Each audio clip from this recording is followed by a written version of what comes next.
your Gen X relative. Yeah, things are good. I think Gen X is not okay. I think in every way possible, Gen X is not okay. I think they really got screwed as a generation. Yeah. But I also think they're broken. Why human do? I'm Terry. I'm Jed. And together, We human. On this episode, like every episode, we're talking about another sensitive topic. We're talking about why pretend feel bad. This episode, we're unpacking why do we go around pretending like we're worse than we actually are? What is it about us making other people think that we're not doing great? And it is distinct from when we genuinely feel bad. Definitely, right? Sometimes you do really feel bad. Other times you just go around being like, oh man, rough day. Hate my life. Things are bad. Who's doing well? Not me. Not me. And why do we do that? Why do that? But before we dive into that topic, should we maybe talk about something socially awkward that happened to us this week? Anything that made us feel like we don't want to be alive anymore? And that's genuinely feeling And bad. that is genuinely feeling bad. Moments that maybe made us second guess going outside for the day. Do you feel like you do well with eye contact? You know what? I used to avoid eye contact at all cost. And then honestly, when I started doing improv, I think there's such an emphasis placed on like connecting with your partner, your scene partner, that I like started really focusing on eye contact. But then I've since retracted. I've gone back a little bit because you know what? PSA. We haven't had many PSAs. Yeah, I haven't had it in Passage. Passage. Eye contact is great, but too much eye contact can be overwhelming. And okay, I'm going to talk about this because, and I'm not going to name names, but a friend of mine was talking about another mutual friend of ours, and she was saying that she had trouble connecting with this friend because this person made such intense eye contact to start and is just a very present, and I think a lot of actors in LA are very eye contact touch people that it can be intense for some people. Well, you know what? I would argue that it's like a little too much too soon, which for an actor, you need to be able to get into a scene. Like if you're in like on stage or in a scene with someone, you got to be ready to like, to make believe, to like, to pretend like you have intimacy when you don't. But if you're an actor and you engage in too much physical touch and too much eye contact before you know each other, that is inappropriate, and it makes people uncomfortable. I think there can be some mixed signals being received. Yeah, sure. I mean, have you ever gotten like, do you mistake or conflate deep eye contact with like interest, or are you healthily able to separate those? Like it's tough also when you like someone and they're like just really good at eye contact, and you're just like, God, you're not, I know you don't feel the same way, but you're making me feel like you do. Yeah. I think that's the distinction, is if I'm attracted to them, or they're just like a magnetic person, sometimes for me it's like I can't bear to no, look at you. don't do it. Please stop. No, I don't can't. perceive I me. couldn't. I'm a bug. I'm a little bug. Well, it's funny because like I feel like these, like, for a while I was on this kick of like getting fed all these like dating experts on like YouTube and stuff, and one woman was like always like, sparks are not real, because like some people are just sparky. Yeah, they're just really good at it, and I believe that too. I believe some people are just really good at like being present and being entertaining and making you feel like you're special. Yeah. Like that's a gift that some people have, and that's like a magnetic like quality. It's a magnetic quality that I think a lot of people that are underexposed to that can feel like, whoa, I think I feel picking special. up something from this person. Yeah, it's tough because sometimes it is true. Sometimes I do. Sometimes when it does feel magnetic, it is magnetic, which is what makes it even more of a mind fucked. Because you're like, oh God, I don't know when it is and when it isn't. Yeah. That's why I was asking was after one of our shows. Yeah. There was someone who kind of stuck around who introduced themselves to us. And okay. Beautiful person. Oh. Just like after the show we just had, or no? Different. I can specify. Okay. Yeah. I know. And and then just a beautiful person, and like just good on eye contact. Oh my God, for sure. And when for me, where I'm operating from, it's like I can't maintain eye contact because I'm afraid of my eye contact betraying my feelings or attraction or whatever. Isn't that crazy how like when you're with like a beautiful person, like you have to avoid eye contact kind of? Yeah. Because otherwise, like, it's the respectful thing to do. it's like, I'm not gawking at you. Yeah. I don't even see you. I know, right? Or you do the thing where it's like, I'm barely paying attention to you, kind of like, where you're just like, because you get this all the time. Yeah, I know, right? You're just like, or I don't want to make you, it's like, come on, I'm sure you want to get on to better things, right? You know what I mean? Right. It's like, we'll rush this conversation along because you're just being polite. But we're just feeding into the idea that beautiful people should be treated differently. I know, it's which true. they do. They should, and they deserve to be. And they deserve to be. No, but it's true. But it's also like, yes, I think it's the same way, like, when a celebrity is like just, they probably respond to people better when they're just like not being fawned over, right? It's just like when you're talking to them like a normal person. Like that's the same way beautiful people want to be talked to, right? Because because it can be overstimulating when just like also so much pressure and just like an overload of affection or it's like too much. It's too much. Sometimes you just you like can sense it in the same way that like say like a mom in a relationship where they have a newly born child is like in a hypothetical not always down to engage in something physical with their partner because she's already overly like taking care of the baby, just already overworked and completely overtouched, stimulated and all that kind of stuff. There's no room for intimacy or stuff like that. Yeah, exactly. Yeah, no, I know. It's just like these beautiful people are going around and having conversations with anyone they want because everyone's willing to the audacity to do it. The audacity. So wait, you were having a conversation. So was this after a show? You were having a conversation and was the eye contact intense? Is that but I think they just have like striking eyes. Also, oh, that's true. Oh my god, that's so funny. Like, I hadn't even thought about that. Like, literally, the physical appearance of someone's eyes. Like, if they're like bright blue and big, like it feels like intense eye contact. Yeah, that's true. I hadn't thought about that because like. Yeah, some people do have just beautiful eyes and you just like get lost in them. And that's like true, right? Yeah. It's so funny. And I don't want my expression to ever betray like oh my god. Oh my god, completely. You're like, I got to lock this up. I got to I'm going to start staring for too long. Yeah, I know that eye contact. There's only I'm giving Terry some intense eye contact right now, but I'm actually holding it that in. wide eye like nice to meet you. Stalker. energy. Be like, you're gonna be seeing more. Actually, you're not gonna be seeing more of me, but I'm gonna be seeing more of you. That's the eye contact you're giving. Yeah, exactly.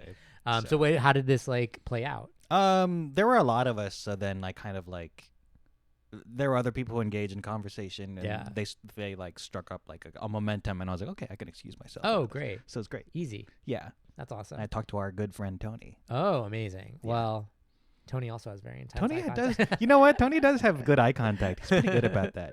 I think maybe because he's a parent. Probably, yeah. And he also has a long-term partner. That's true. Kids, I think, do intensely eye contact early on. They do. Yeah, I think they're very much like they lock in. Yeah. Which is like, can be uncomfortable. Oh my God. Nothing like being stared at by a child. Yeah. A toddler or an infant. Oh my God. Yeah. You're just like. If they just stare at you, they're just taking you in. But for me, it's like, what flaws do you see? I know, right? What are you looking at? What are you waiting to divulge? What weird thing do you notice about me that you're gonna reflect back? Because when a kid says something, it's the truth. Yeah, absolutely. That's the thing. They have no reason to lie. Oh my unless God. they're sociopathic. I know. Just like, they'll say something and it'll break you. Truly, there's nothing. Honestly, we had a whole conversation about compliments, but when a kid reads you. It could destroy you because they have no filter. They're not making it up for any.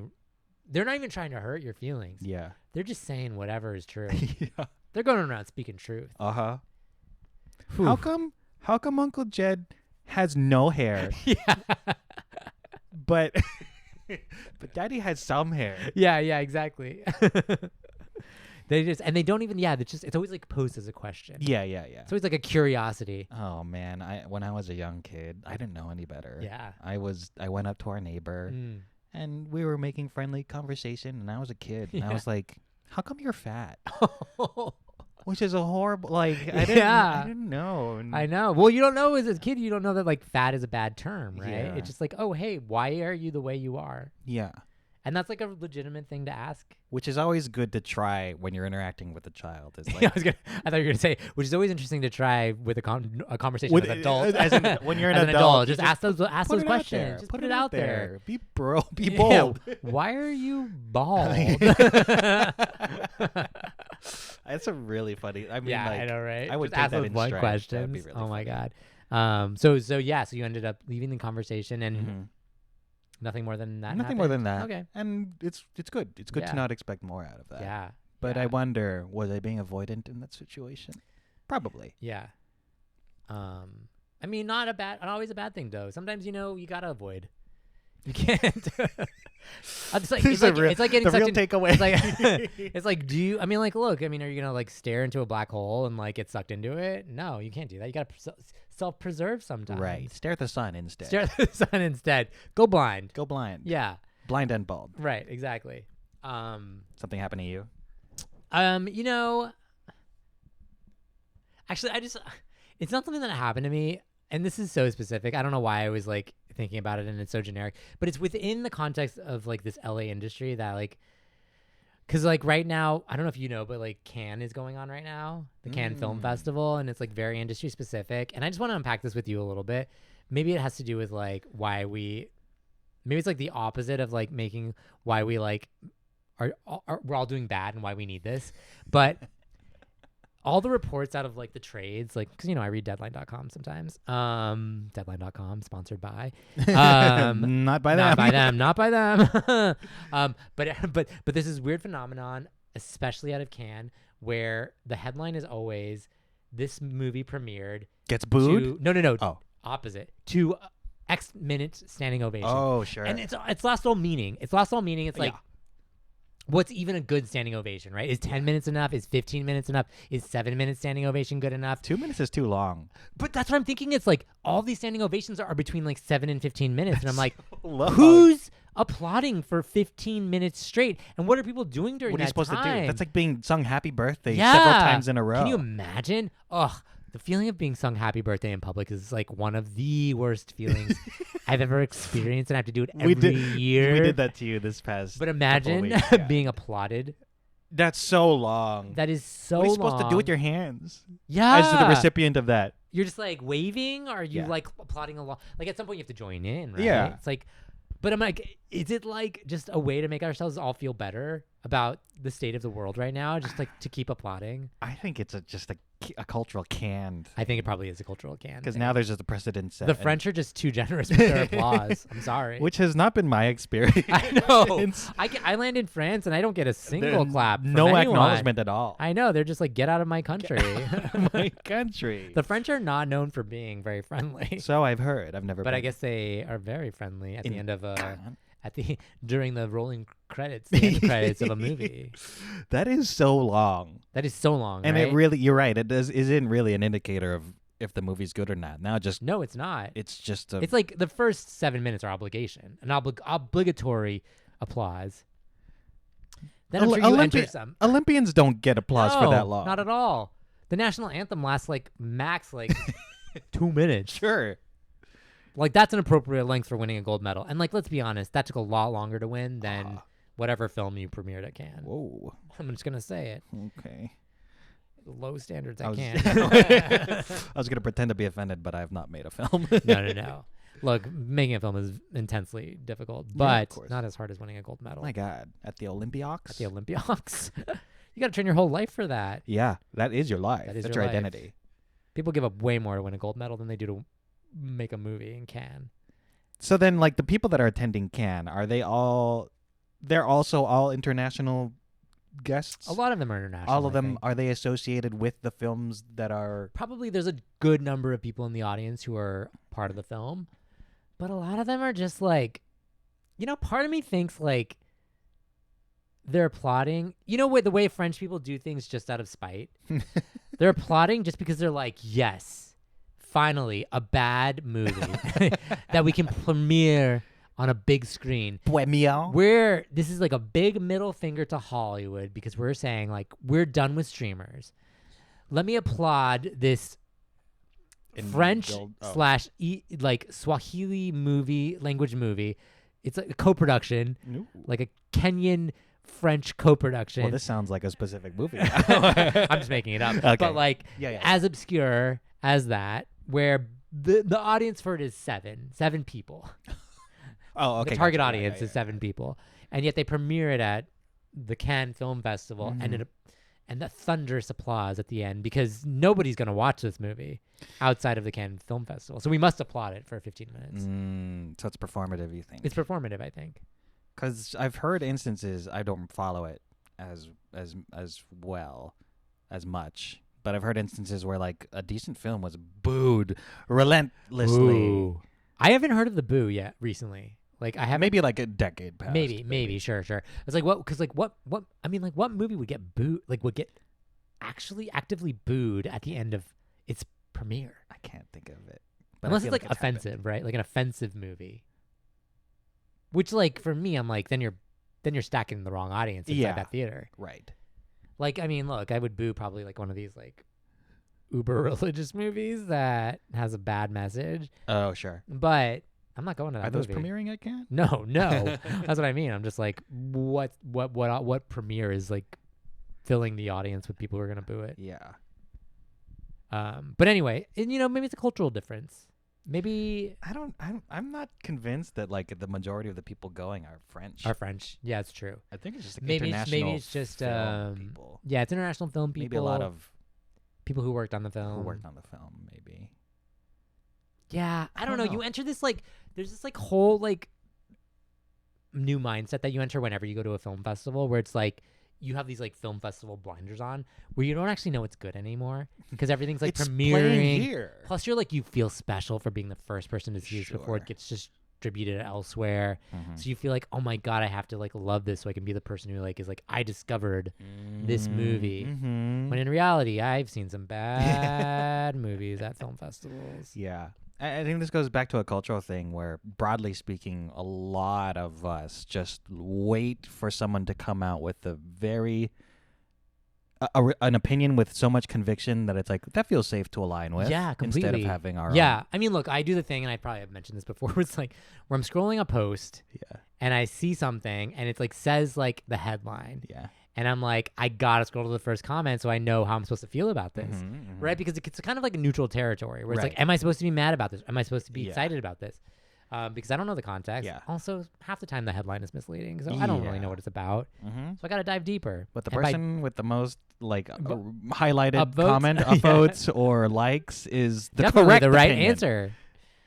So if you're the first wave of coming out of film con to be like, that was phenomenal. Exactly. Well, that's probably how the first person who stands and claps at the standing ovation feels. Right? Yeah, because then it's just like we can't just leave that person clapping by themselves. Exactly. It's like it's like joining on in the applause is like upvoting a Reddit comment. It's like one person's got to stand up and be the first, and then everyone's got to join in. I was front row for a show.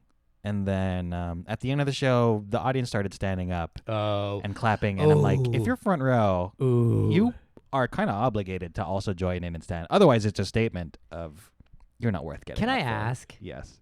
Do you always feel obligated at the end of a theater performance to give a standing ovation? If I'm in the back, usually when we watch, we're like seated in the back. Right. I think there's less there's no eyes on us. There's no pressure for it. There's no one like clapping behind you. You can feel their eyes sort of like lasering into your scalp. 'Cause don't you feel sometimes like when you're sitting down, like someone behind you is judging you, being like, "Oh, you didn't think it was good enough for you to stand up and clap?" That does happen. But sometimes, again, we talked about this in our compliments episode.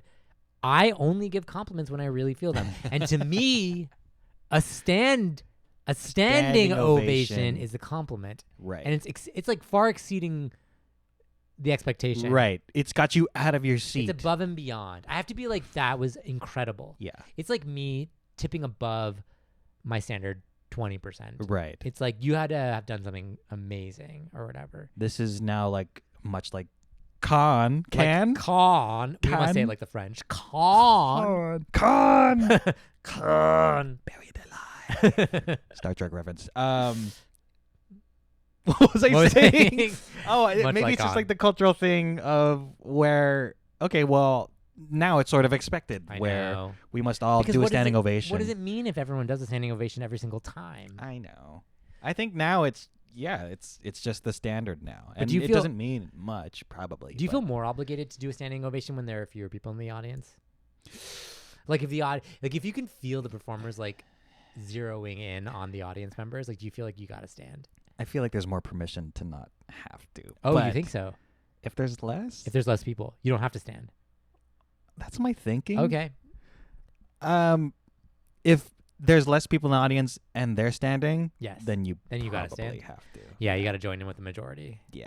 If you're like mid to back and it's a full crowd, you could be like, the people in front are kind of taking care of it. Yeah, totally. Yeah. I feel that too. I'm like, you've done enough standing for all of us. Yeah. Yeah, I hear that. And I'm just sympathetic to performers. You my God, you guys went out there and you really like, it's a vulnerable space to be in, to put yourself out there, like to be judged. Yeah. Like you gotta, and like, look, I'm always clapping. Yeah. I'm always clapping. Terry, there's one thing I know about him.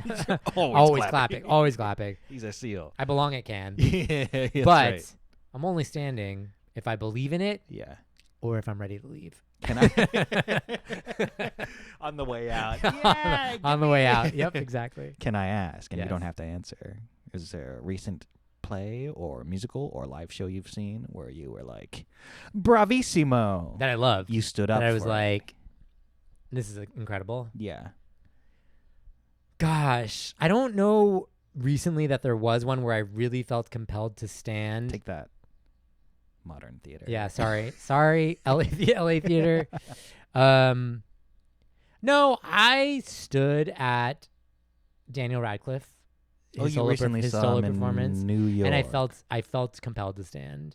Not like I didn't feel like, sometimes you're like, it ends and you're like, you gotta just stand up because it was like so incredible. Yeah, but it was one of those moments where I was like, that guy did a great. That guy was on it for the hour and a half on stage alone by himself, and I was like, you deserve me standing right now. Yeah. I mean, it's a solo performance. That's it was a lot more. Look, the context of a solo performance, that's a huge weight on. Yeah. Or someone who has like a strong power ballad, like singing in a musical. Oh, like sure, yeah. Like that deserves like a real standing applause. Oh, yeah, that does happen, yeah. But like, look, if you were in an ensemble dramatic play and you shared the load, I'm not going to stand for that.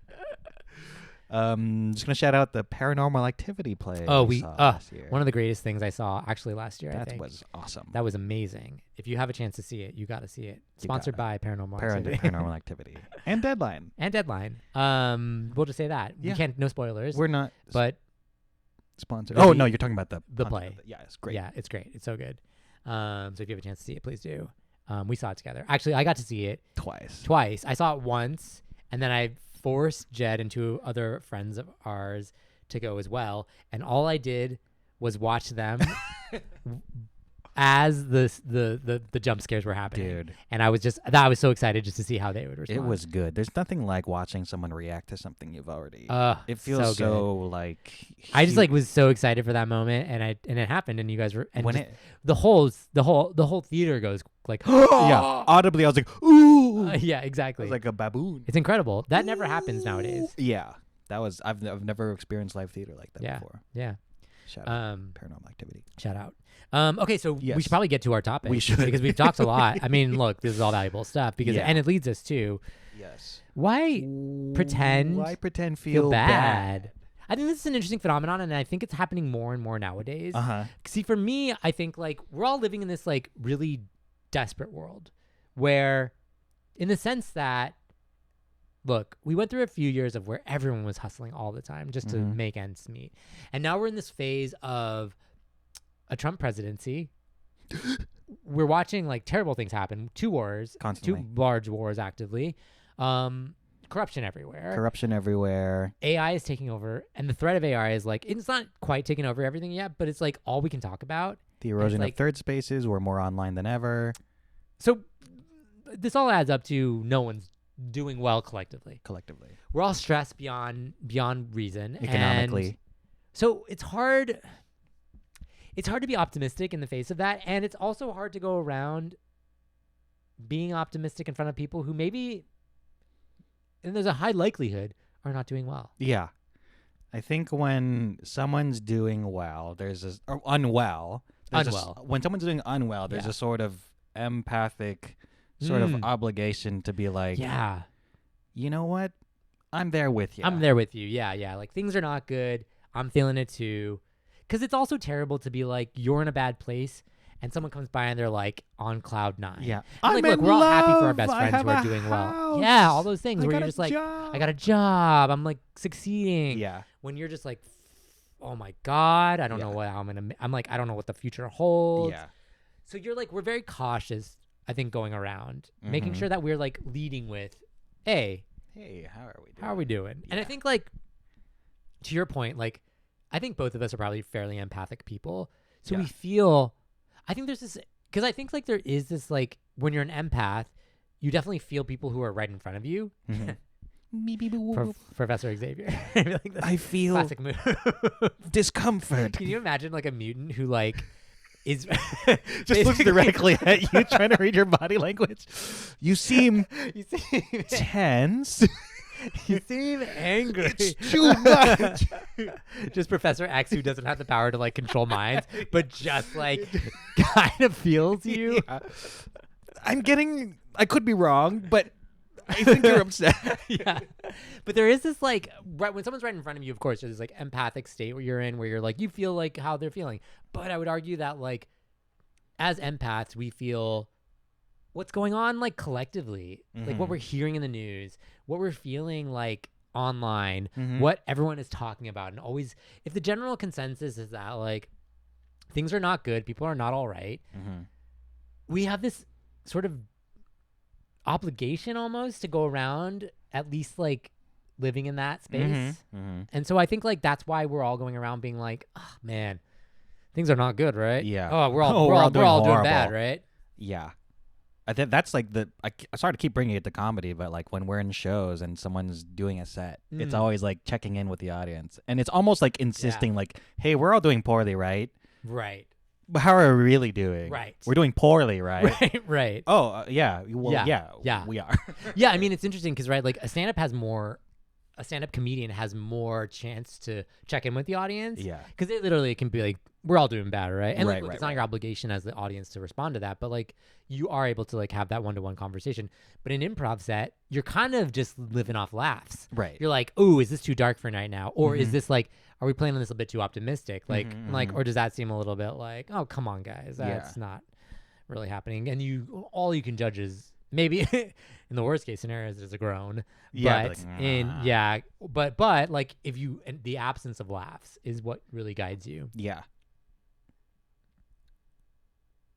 But yeah, no. So I mean, I think like generally the state of the world has told us we should go around feeling a little bit like not great, to the point where if you're a contrarian, which I kind of feel like I can be a lot of the time, the more defiant thing is to be happy nowadays. To be optimistic, right? Yeah, I know, right? Which is so funny because as a contrarian, I would generally pose contrarians as negative. Yeah. Like as a rule of thumb. But yeah, to be contrarian nowadays is to be optimistic. Yeah. Which I don't know. Which is rebellious. I say. Are you having a bad day? Be rebels. Not me. I've carved a piece of joy in my life. But it is funny, like I think it's like there is something grating about the like constant optimist. Oh, absolutely. Yeah, it's like because there is toxic positivity. Exactly. That's like a term. We've established that this is a real thing. Like things can be not okay. Yeah. And you have to acknowledge that. Yeah, it's really annoying and irritating if someone's trying to correct your mood or your behavior or how you're feeling. Oh my God, completely. Out of like a discomfort or like a want to, hey, you should feel good instead because I can't bear you not feeling good. Right, exactly. That's like annoying. It's not anyone's job to feel better for someone else. Right. Right, and it's okay to feel bad.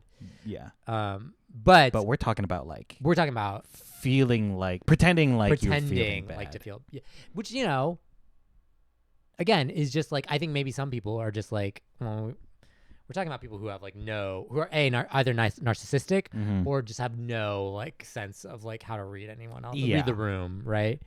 I think there's also there's a potentially insidious quality to pretending like you're not feeling good, which is that it sort of gets you social currency. Yes. When totally. like someone kind of figures out like, wait a minute, I get attention. Yeah. I get positive attention when I talk about how poorly I'm doing. I know. How bad, how shitty the world is. Because, like, when you put it out there, the people around you that are caring, like, oh, here's well, some there sympathy. I know, but and also there is, like, comedy is oftentimes self-deprecating, right? Like, yeah. we also acknowledge that, like, part of, like, our job is to make fun of ourselves. Mm-hmm. But there's a point where, like, there's a line, and you gotta, like, you have to have a healthy separation. Like, I think with all comedy, like, it's built in trauma, but it can't be active trauma. You know what I mean? Like, the audience can sense if you're not okay, like, actually not okay, and then it's not funny anymore. Right. But if you've, like, healthily dealt with it and you're like, I'm not okay. Yeah. You're like, it's fine. It's protected. It feels safe for people to engage with. Yeah. It's interesting to talk about social currency, though, in general. It's like not being, like, going around being, like, not okay is like a way. Well, it's a way to connect to people also. Like, because, like, I think, like, we oftentimes, like, as humans connect more on negative things than we do on positive things. It's why negative, like, news spreads so fast. Oh, yeah. Because we're just like, oh, let me latch onto that. Yeah. Let me be hyper, like, pessimistic. And this can reaffirm my worldview. Yes, completely. Everything's gone to shite. Yeah. And of course we're built around, like, what's the next threat, right? Like, biologically we've, like, evolved. Is there a saber-toothed tiger around this river? Right.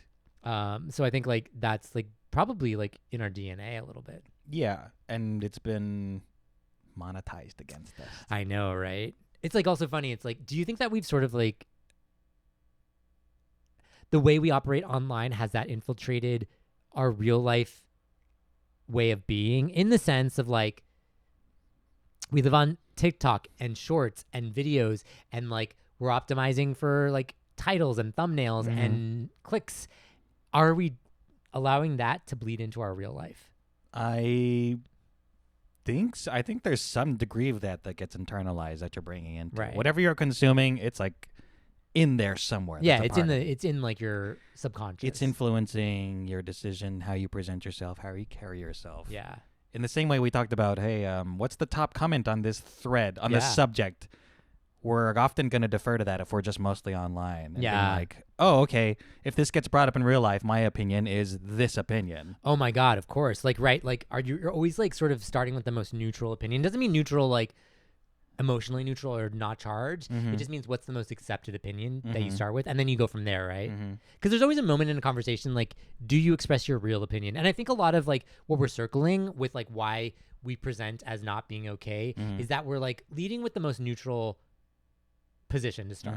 The thing that we all accept is, like, regular, because I think we're always just, like, gauging the group, because sometimes I think, like, when someone brings up a topic and I have an actual controversial opinion about it, I have to suss out whether it's worth engaging with that. You know what I mean? Like, if I do believe one thing, am I going to present this to this group, and will they even be receptive to learning about it? Right. Or engaging in my perspective? Right. Do they want to, or are they just going to shun and not have the ability to actually engage? Because some people are all about choosing the opinion that, like, gives them the most social cover. But, and I think, like, you probably have to do that a lot online. Because of the amount of attacks you can get. Dude, and how, so like, many ways to dissect a relatively neutral statement. And it's exposed to literally everyone. I mean, in a live in-person group, at least you just have the 6 people who you're in a group with or whatever. Who's streaming you. Who are streaming you live to the internet. Yeah. So I think, like, but even then it's, like, really difficult to decide whether you want to offer that up. That controversial opinion that you really believe. Because you're right, like, what we're getting, why we pretend we feel bad, that's, like, I can't articulate this. It's like the state of being that is most palatable at any moment, right? Yes, and that's the moment. Safest, I think we're in this moment. That's where we're at right now. That culturally, is societally. The moment that is the most universally accepted state of being to enter any space in now. Because the mechanism behind that is that, like, we're trying to relate to our community or whatever, like, group we're part of. Right. It's usually the safest, quote unquote safest. Right. Now, if you're, like, applying it to, like, a professional situation or a group of strangers or people who are mentally well adjusted. Yes, it's so different. It's different. The context of what environment you're in is so different. Like, let's, like, flash into my head, like, if you're walking into a conference room to pitch something, like, that's different. Hey guys, is the world shit or what? Yeah, I know, right? Anyway, you're not gonna be doing that. Or if you're, like, I guess going to church or something like that, like, you're probably not going in with that attitude. There's probably other contexts where you're not being like that. But just, I would say, as a general state, people are entering social situations with the presumed idea that we're all not doing well. Hey, it's bleak out there, it's right, bleak fellas? Out there, right? Because also, like, if you're coming into a conversation and you're like, things are optimistic, it begs the question, or I would argue that, like, the first criticism might be like, are you not engaging with what's happening in the world right now? Exactly. You're now a nail yes, that's sticking out. Of course I am, but, like, we don't have to, we can still, like, we're still doing improv shows. Yeah. And yes, the war in Ukraine is still raging. Yes. And I've never been funnier. I know. No, I'm sorry. That's not the right takeaway. We're not doing well. None of us are doing well. And we mean it. And we mean it. And that's different. I have the prescriptions to prove it. You stick out. That's really what it is. You stick out. If you're daring to feel okay, yeah, this is where I get sort of annoyed, is that, like, if we're just constantly inundated with, like, terrible news and we internalize and we feel bad, I personally don't get any catharsis out of, like, going to someone in real life and being like, hey, did you also see that horrible thing that's going on? Right. Like, having that be confirmed doesn't do anything for me personally, even though in general I feel like having your pain be seen and validated, and, like, if it resonates, that's helpful. Yeah. But in terms of, like, the accepting what the state of aspects of the world are, that's just like, okay, that's what that is. Yeah. I'm not going to get anything by, like, introducing it in a conversation where we're all getting together to maybe have a better time. Exactly. Yeah, I think it's that there's always that person who, like, wants to bring up the war in Gaza in every conversation. And you're just like, no, there's a time and place for that. Yeah. And that place is your home by yourself on the internet. And congratulations on your wedding, by the way. Right. I don't know. It's funny. Like, I wonder if we can think back to the most recent time when the socially accepted state of being was to be happy. I think, I mean, it's not a new observation, but because we're so connected to international happenings, we assume that, like, the baseline feeling has to include acknowledgement of that, the trauma that's happening across the world, right? And now it's just kind of like, well, how can we do an improv show exactly when whatever? Yeah, I think you're right though. I think the possibly the, like, reason why we come into every situation sort of feel pretending like we're really bad is to ignore. It's like okay, it's like when where's this going? I'm scared. I'm going to say something controversial. Okay. It's not controversial because I believe in it. Yeah, I'm leaning away from you. Do you know when you, like, enter a space that happens to be a very left-leaning space and you have to acknowledge the tribal nations that we displaced before we start anything? Coming into a space and being like, we're not okay, is acknowledging the trauma and pain. That's a version of acknowledging that pain that's going on in the world right now before we get started on this improv set. And sometimes it's just kind of assumed. Yeah, exactly. And it doesn't need to be said. Yeah, I think so. We know we're on tribal land. We know things are bad. I'm sorry, that's a horrible. Let's. Yeah, we. I have to backpedal. I'm backpedaling so hard. We know we stole this land. Hey, I'm a left. Oh God. Hey guys, get it out of here. Get it out. Oh, no, I got what you're saying. Yes. Like sometimes it's we all. The people when you say and do things like that, the people that need to hear it, or the people that probably are supposed to, like, acknowledge it, are not the there. people. They're not there. So why say it? Why do it? Okay. So what I was thinking, actually, like, going back to, like, the last time I think that the sort of socially acceptable entry point to any conversation was positive was when we were first getting out of COVID. Oh. Because my opinion was that, like, we'd been through a collective trauma, and when things started opening up, people had to come into conversations being like, how are you doing? We had to be like, you know what? All things considered, this is a relatively good time. Yeah. Like, we're here. Right. No one's like, we have a vaccine. We're opening things up again. Yeah. Like, people came into conversations being like, hey, guys, we're back. Things are back. For the most part. I think I came out of it kind of like, how do I do this again? Hey, this is weird, right? On top of, like, how awkward it was, absolutely. Yeah. But, like, that left room for, there was this, like, blissful time. Well, there was a blissful time when we were quarantining. Oh, sure. When it was assuming like, hell you didn't die. Right, assuming you didn't die. Sorry. Rest in peace. Rest in peace. But when we were coming back and there was, like, everyone was kind of awkward and we didn't know what to do, and, like, things were still just, like, how do we behave in these situations? And so everyone was like okay with how awkward things were. You know what I mean? Yeah. Like we knew it was gonna be awkward, and like everyone got a free pass to be a little awkward. Yeah, I hope so. I don't know. That's how I was giving felt. myself passes, but I was for everyone else. Yeah, totally. Yeah, I mean, we all felt so awkward in general, but like, how do I look at people again? How do I talk to people? How do I talk to anyone? This is so weird. Why is everyone's eye contact? I know, it's so intense. So beautiful. Everyone's right? Everyone is so beautiful. How are people not just in squares on my screen now? Yeah. But anyway, I thought that was kind of like maybe the last time we were sort of like allowed to come into a conversation and feel like excited and excited, I guess. I think there are just some people though that are in that death spiral of consuming what's going on, where you just can't bring anything into that. Like you can't bring any sort of positivity. Oh no, for sure. You can't bring anything into. It's just like they're just stuck on consuming and regurgitating the horrible things that are happening. Completely. Which, I'm sympathetic to, but also I don't really want to hang out around that. I know too. I see what's going on. Absolutely. Too. It sucks, and also. But you still gotta go to the grocery store. You still gotta go live your like daily life. How can you go to the grocery store when grocery prices are the highest they've ever been? That's true. I mean, that's what we should all be sad about, right? Yeah. The price of eggs. Are we kidding? Oh my God. Doritos. Oh my God, everything is so expensive. I will. We can do a little side tangent on how expensive everything is. Doritos. Oh my God, Doritos are so. Chips are so expensive. Chips are so expensive. It's grocery items. Look, if I were a soda drinker, I would be angry right now because soda is so expensive. Yeah. I go to the store, and I'm making direct eye contact with those price tags. What?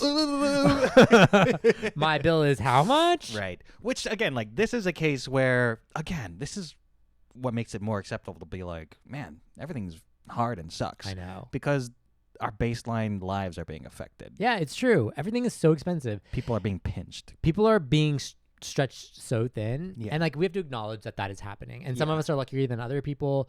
But, like, everyone is feeling this, like, I would say this two things. One is how expensive everything is, but two is like the uncertainty of the future. Because we're always squaring like how much can we afford in the future and how much is everything going to cost in the future, right? Like if we don't have jobs in the future, then things are going to be expensive regardless how much the actual price of them. Yeah. And so, yeah, I think that everyone is feeling this. I think everyone's on this wavelength of like, we don't know what the next 5 years are going to look like.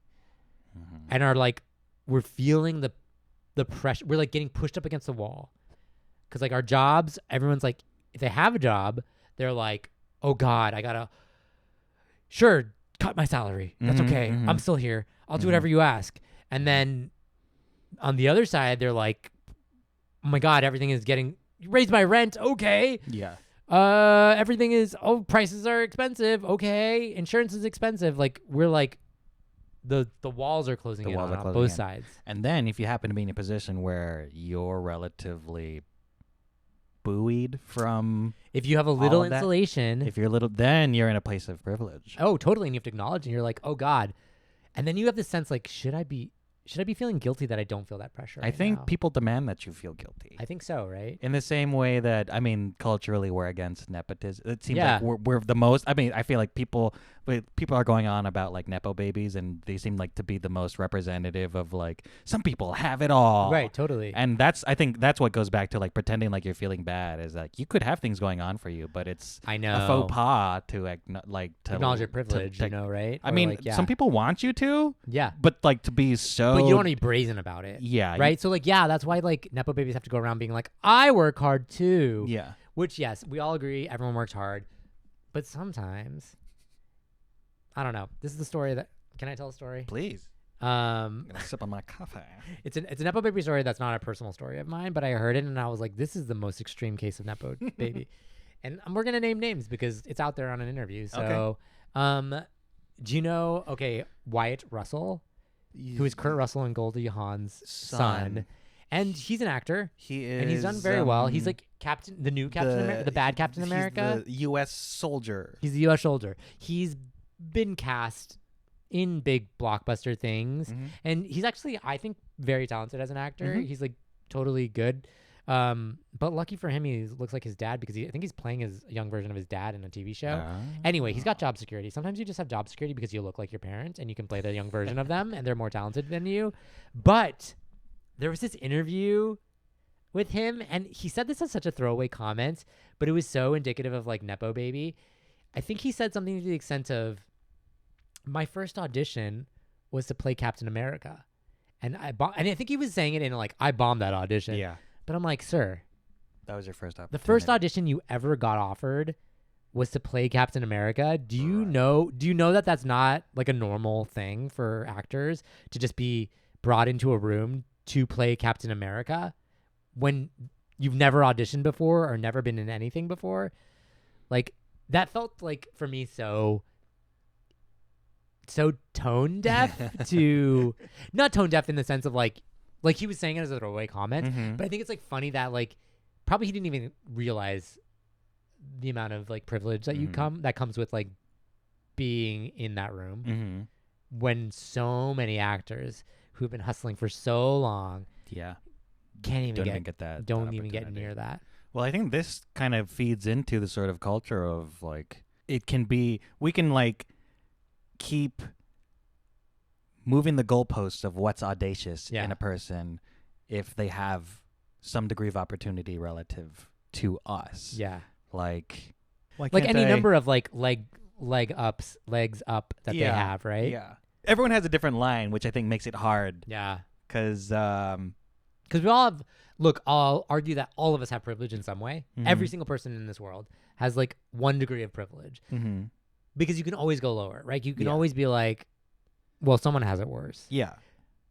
But there are very real privileges, real useful privileges that put you above 99.9% of the population, right? And those are the things that I think feel so egregious and why Nepo babies and billionaires, I would argue, like are rightfully so getting some of the brunt of this like frustration, right? So I think like, look, and I say this like, I often said this during cancel culture. I would say like, if you're going to benefit from virality, let's say like, or from clips like, because anyone who got canceled was famous and they got famous because something like hit in a way that made them gain notoriety. And you can't complain about something then taking you down in that same way when you benefited from it too. So like, I would argue for like Nepo babies and for billionaires, like when you benefit disproportionately from this system, you have to be willing to accept that it can land on you on the other side in that disproportionate way. And you have to be okay with that. You can't complain that life is unfair because it is unfair, first off, but you unfairly benefited from it to start. And therefore, you must accept that there will be backlash and you have to be okay with that.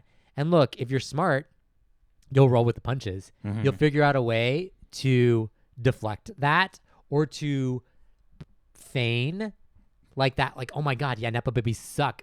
I shouldn't be famous. Ha ha ha. That sort of thing, right? Like, look, there are ways to handle it. Yeah. And we know this town is full of Nepo-Babies from the beginning of time. Like, it's always been about Nepo-Babies. Like, Jamie Lee Curtis is Nepo-Baby. Child of Psycho woman who died in Psycho. Jane, whatever was her name. Did you hear that? Did you hear that? Your stomach knows. My stomach. But all I'm saying is like Nepo-Babies have been around since the beginning of Hollywood. But it's not anything. That's an interesting thing because if you're coming into enjoying entertainment from a particular generation, there are people that you see and think of as their own individual person, and then you realize like, wait a minute. Right, you're descended from. Yeah, exactly. Isn't that always funny when you like Kate Hudson? Right. Talk about Wyatt Russell. Talk about Wyatt Russell. Right? Yeah. If you choose a different last name, I'll respect it. Interesting. Nicolas Cage, right? Coppola. Yeah, he decided not to. That's all I can think of. Emilio Estevez. Right. Well, he actually kept his name. Oh. Because I think Martin Sheen chose to change his name to be more white passing, I guess. Right. But anyway, but it is interesting. That is an interesting point. Like, when you have experienced someone as talented not knowing their Nepo status or their privileged status, and then you find out their privileged status. Yeah. Does that change how you perceive your them? perception of them? I might be on the other end here, but I don't really begrudge people their privileges. Yeah. To be honest, I don't much either. I think it's like everything is hard. Yeah.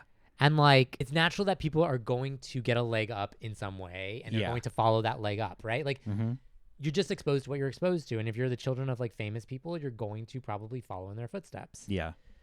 But I think it's also funny when like this is mean, but I think it's funny when a Nepo baby is set up and they fail spectacularly because they're so untalented. Yeah, that's a little bit hard to feel bad for. It's hard to feel bad for them. Like you're given every opportunity. Yeah. And the example I would give, and we can cut this out. I'm kind of thinking of... Should I say it? I don't even know. Put it out there. We can cut it if we have to. Scott Eastwood. Oh, I was going to say Gracie Abrams. Yeah. That's so funny. Oh my God. But they're going to see this and they're going to feel bad. They're going to feel bad. We don't want to put that out into the world, I don't think. Scott Eastwood. I think Scott Eastwood is the prime example of someone who like was thrust into the spotlight, got pushed into... everyone wanted to make him a thing. Yeah. Because he's a legacy candidate. Like he like is the son of Clint Eastwood. Mm-hmm. He looks the part, but dude cannot act. And like you gotta have something. You gotta have something. You gotta bring something to the... You're in front of a screen, People man. are pretty forgiving if you're good looking. They are, but that dude is good looking. Yeah. And he still didn't become famous. So I'm like, yeah, you gotta have that je ne sais quoi. I don't even know if he needs je ne sais quoi. He needs just like something. He needs something. He didn't bring anything. Yeah. But it is like, I think it is related to the fact that like Nepo babies need to pretend like they're not doing well too. Yeah. Like, and billionaires need to, that's why billionaires. They can't. It's impossible. God. When they try, it's awful, right? Like you can't be like, we're just like you. Yeah. That's what it is like your ability to try to be relatable has to be believable. Right. And if you're a billionaire status, then there's just no way to ever believe that you have unlimited resources. Yeah, exactly. Do you have an disproportionately emotional wound that is untreated and now you have the influence and power to perpetuate it upon everyone else? It sounds like every single one of them. Yeah, exactly. I can kind of understand that, but also it doesn't feel excusable. Yeah, because you're doing so much harm to the rest of us. You're doing so much harm, and you just need to do some introspection, my friend. Yeah, honestly, like, if you're a billionaire, you shouldn't be seen. You don't need to be in the news. Yeah. Like, stop talking. If you're you already won. Do your shadowy work in the shadows. I know, ruin right? I don't society. know what the Koch brothers look like. I don't know what Murdoch looks like. I don't know what Murdoch looks like either. I imagine him as like some like cross between the Crypt Keeper and Jabba the Hutt, just like living in a lair somewhere. Like yeah. Exactly. Just like barking orders at his children to go rule like his media empire. Tell news station. Yeah. Now more than ever. But yeah, I mean, I think it's so funny. Just like these billionaires who like, and even like the CEOs who were eating their own burgers for that time. Oh my God. That?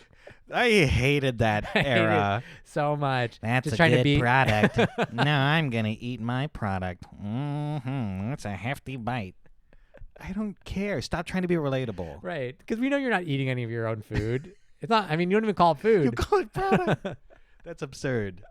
You know, it's like, I think a lot of like why we go around pretending we're bad is just to relate to other people, right? Yeah, definitely. And more often than not, the average person is pinched and feels bad. Exactly. And like for most of us, we can at least play the part. Yeah. But for billionaires and Nepo-Babies, I guess you try to do it and you're like, we can't.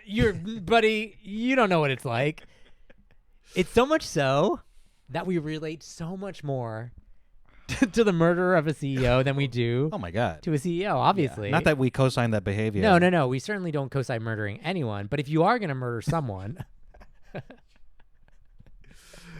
just don't do it. Don't do it. You can't do it. You can't say it. We don't do violence here. We do violence through words only. Yeah. My words are weapons.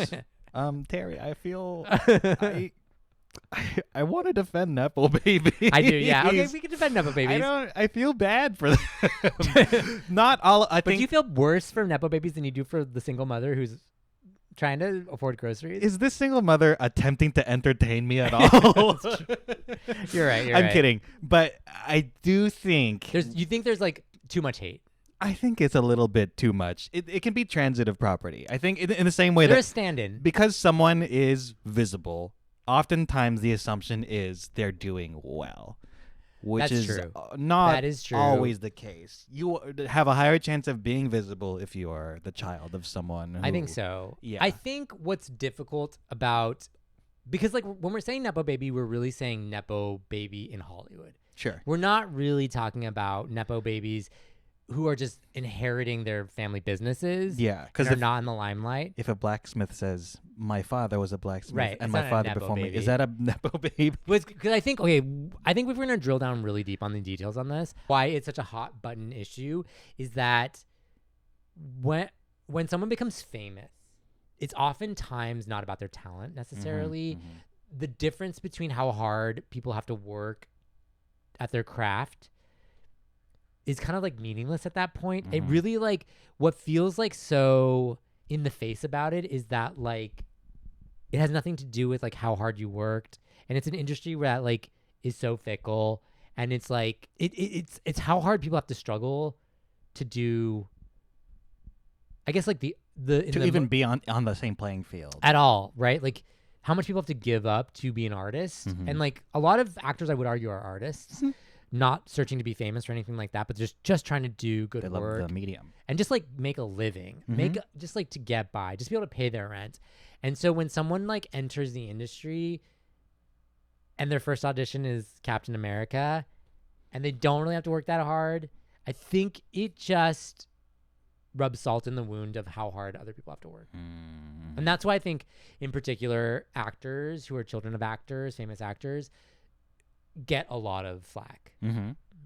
Yeah. I mean, they're going to have more connections. They're going to have more experience. They're going to, it doesn't account for the kind of relationships they have because, I mean, I feel like your sense of relationships may be fucked up if it's already integrated into entertainment. Right. And all you know are people like treating your family members with like kid gloves or like, mm-hmm. Making sure that they're totally taken care of. There's so much placating that happens at mm-hmm. that level. That's all you know growing up. Yeah. Like, how do you exist in the world? Right. And not everyone gets along with their parent, but publicly might have to. Yeah.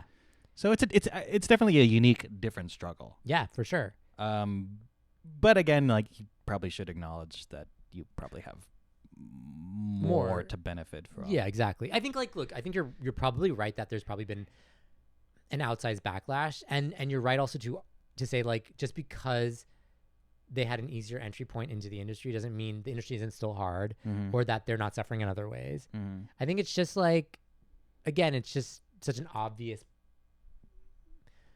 example of the inequity that exists in this world. Right. That's why people probably like lash out at it. Yeah, definitely. And again, they're publicly visible.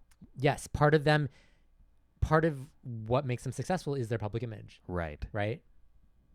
And the fascination with them and their legacy and their the lineage that they came from. So, I guess PSA to Nepo-Babies. Pasa. Just try to be a little bit humble and don't try to be self-aware. That's probably a better way to put it. Yeah. Just acknowledge that, you probably had a little bit of a leg up in this particular way. You're still like, ooh. I'm thinking now of like the people that I'm thinking of like, we have a mutual friend who I think is very multi-talented. Mm. And people will often compliment this person for being talented at everything this person does. Yeah. Actually, you are that too.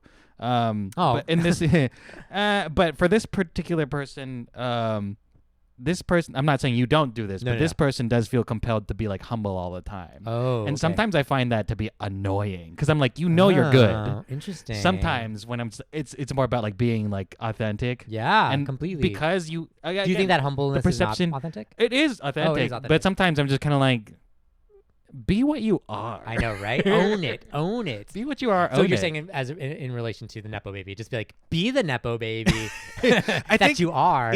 You're either gonna be like apologetic about it and acknowledge it, or just freaking just lean into it. Lean in. Oh my God. I think just maybe that's live what on your yacht, like gold chains. No half measures. Just be like, I'm offer only, baby. All times. Never gonna audition for anything. You want me to be Captain America? Don't put me in a room. I'm the put me son on the screen. yeah. Do you know who I am? Do you know who I am? Do you know who I am? For real? Wait, I don't actually know who you're referencing of our mutual friend, honestly. I mean, I know many talented people. Yeah. But we don't have to. We can sidebar on that. Yeah, I'll sidebar on that. But yeah, no, I mean, it's true. Like when someone is like so talented, so everything, it's like, just know you are. Just you know. Like it's nice. It's a nice thing to do to be like, yeah. I guess there is. But when you see it over and over again, like, oh yeah, thank you. Yeah. But I think like also there is this tendency when you are really talented or whatever, there's always someone more talented. There's always someone more successful. Yeah. So you're always like looking to that person to be like, no, I'm not that talented. Like look at these other people, like these other examples. And you won't acknowledge what you bring to the table. Yeah, unique exactly. And something. Yeah. Can do. I think like always the best way to do it is always like just focus on the process. Yeah. It's not about the result. It's about it's not about like, oh, you're so great at this thing. It's like, I just like love doing this thing. Mm-hmm. Like I love making this stuff. I love like being a part of the process. Mm-hmm. And everyone's a part of the process. That's what I love about filmmaking, honestly. It's like so many people are involved in it and you get to like hang out and like make this thing together. It's such a unique experience. It's so fun. And that's what it's all about. It's like, I'm just like, I'm in a phase of my life where I'm just like, I just want to hang out. Like, let's just make something and hang out. That's what it is. It's we're to bring it back to the idea that we should be feeling bad. We're getting together because we want to hang out. Yeah, that's it. We can get together and feel bad, and there's room and space for that. Yeah. But do you think that like, because like we had a conversation about carpool rides, and like one of the reasons, I think one of the things that I always said was like, I really enjoy arriving at some place together with someone. Yeah. But it's so funny because like sometimes I want to carpool because like I'm just extending the hang. Yeah, exactly. I'm like we're getting together to hang out. Like why wouldn't we just like have more time together? Yeah. Like I'm like that's the fun part of it. It's convenient. Like, you're spending more time together. I'm like that's why I'm here. Like, yeah. It's not logistics. Yeah. It's like why don't we just like hang out? Yeah, you get to continue the conversation. It's so much more fun. So I'm like, and I love to make stuff. So if I can do both, even better. I know. It's like you get to do something. Yeah. You get to hang out. That's all life is. Doing and hanging. Doing and hanging. Doing and hanging. That's all it is. The whole conversation's around why we go around pretending to be not okay when we're probably okay. We're probably okay. We're taking on more than we ever have, probably at this point in our life. Yeah. And we're not like trying to be so defiantly optimistic. Yeah. I think that's probably right. Yeah. So we're gonna ask the question, okay or not okay? Yeah. Actually, not okay. Yeah. Billionaires. They're doing pretty okay. I think they're okay. They're doing more. They're okay. Yeah. Your friend who goes up to you and is like, "Yeah, man, shit's crazy, man." I think not okay. Probably not okay. If they say it the way you said it, then not okay. Shit's I think that person just witnessed like like a guy get hit by a car on the way over. Shit's crazy, man. Shit's crazy, man. That guy has seen some things. Yeah. All right. Okay or not okay? Katy Perry. Oh, interesting. I think she's doing well. Okay. She just went to space. She did She's go to dating space. Justin Trudeau. She's dating a former prime minister. She's doing okay. I mean, she gets dumped on a lot by the media. I think so. How is Katy Perry doing? We've seen her. I don't know. But how is she doing? How is she? Well, internet, please tell us. Probably still doing fine. Probably still fine. Gas station attendants. Gas station attendants? Not okay? I'm not doing okay. Not doing good with the price of oil right now. Gas prices are high, and sometimes they're the only receptacle that people are like, what the fuck is going on? So hard. Sorry for cursing so much. So hard to be in that position, to be the vessel for people's anger. Yeah, about the economy. Nepo-Babies, are they doing well? Nepo-Babies are doing fine. But the I hate. think so. But the hate, still fine. They got a cushion. Yeah. They're insulated. Congress is thriving. I think Democrats in Congress. Oh. they stand to gain also. Okay, they're doing fine. But, it's more of a job for them to be like, we're trying. Yeah, I got you. And you know what? That's wrong. Yeah. That can be a little tiring. That can be. But they got a following. But they're making money. They're doing fine. They have a got their deals. They have a vested interest in keeping the status quo. Your Gen X relative. Yeah, things are good. I think Gen X is not okay. I think in every way possible, Gen X is not okay. I think they really got screwed as a generation. Yeah. But I also think they're broken. I will hot take worst generation, Gen X. Whoa. I dislike Gen X the most. Oh, I see. I think they grew up in a bad time that set them up for really bad ideas and their about how the world is. Sense of humor. Oh my God. Let me get into it. They came up during a time where things were not funny. Yeah. And they're doubling down on that humor. Like, it's not funny, guys. What's an example of a Gen X? I mean, look, Rob Schneider. Oh, sure. Classic Gen X who went off the deep end. Not funny anymore. Was funny at a time because he just leaned into slapstick. He was the hot chick. And the animal? And never got better than that. Deuce Bigalow, male gigolo. Look, he was funny when he was playing silly. Mm-hmm. But once he became political, which all Gen X wants to do now, they are not funny anymore. Their humor is not good. I think what we're touching upon is this might just, I don't know if this is an exclusively American thing, but if you're going to be entertaining, be entertaining. And then you'll be allowed to be That's the thing, right? A piece of crap. Yeah. Or, if you're good, just be good. Yeah. Be fun. Do your thing well. Mm-hmm. Don't defend yourself because if you're good, you don't have to defend yourself. Yeah. People are attacking you. It's because you're doing something wrong. And you're not entertaining enough. I know. You're not entertaining enough. You be more entertaining. Yeah. Well, look. That's how we got here. Yeah, that's true. We know one very entertaining person who is ruining all our lives. Yeah. The sun. The sun never look too close or fly too close. Call me Icarus. You know when a reference just doesn't hit. Go on. Okay. Are okay or not okay? The two of us. I don't think. I mean, the internet will judge that. It depends on the day. Yeah, it depends on the day. Right now, I feel. I'm okay. I feel okay. I'm okay. Yeah. Yeah. I feel okay actually. Yeah. But if you ask me, and we're in a group setting, I'm gonna say I'm not okay. The rest of us, I'm gonna be saying we're not doing well, are we? Shit's crazy out there, man. Crazy. You've been on the streets of LA. Things are not good. Things are rough. That's all I got basically. Well. That we did it. I think we fully covered. Fully covered everything that we're not okay. Yeah. Why we're not okay. Why we're pretending not to be okay. And we're pretending, and also not. Yeah. Stuck the landing. Yeah. I'm Terry. I'm Jed. And this was an episode of Why Human Do. Sometimes we're like, are we doing a song jingle or are we just saying it? I don't know.